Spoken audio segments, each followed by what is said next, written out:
This is a CYC Photon motor that was installed onto this bike frame just under 3 years ago. It's had 3,000 kilometres of use, never been used at full or high power, mostly with relatively light assist.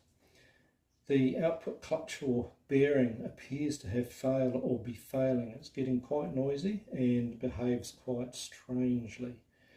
Without power on, everything behaves normally. That's your normal BB, bottom bracket bearing, I guess,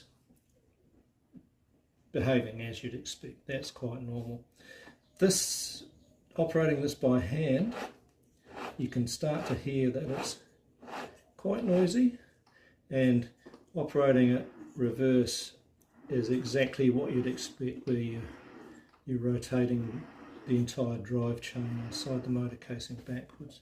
However, when we turn on the power and operate the throttle, the output bearing gets to be a little bit noisier than it should be, I believe, and that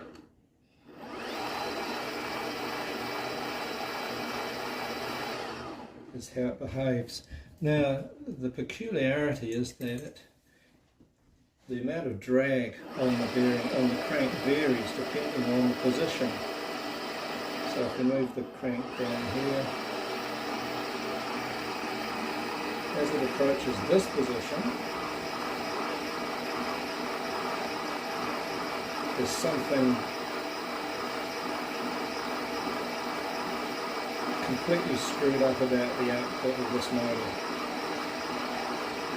Now normally that's not going to be a problem, because you never have the situation where the chainring is rotating because you've got a freewheel on the back wheel. But it does mean to indicate to me that there's an underlying problem that may have caused the failure or the noise that the sprag clutch or output bearing is causing at the moment. This motor's always behaved a little bit like this. Right from new, it had that cyclical variation and drag at the crank, which I thought would resolve, but it's just got worse.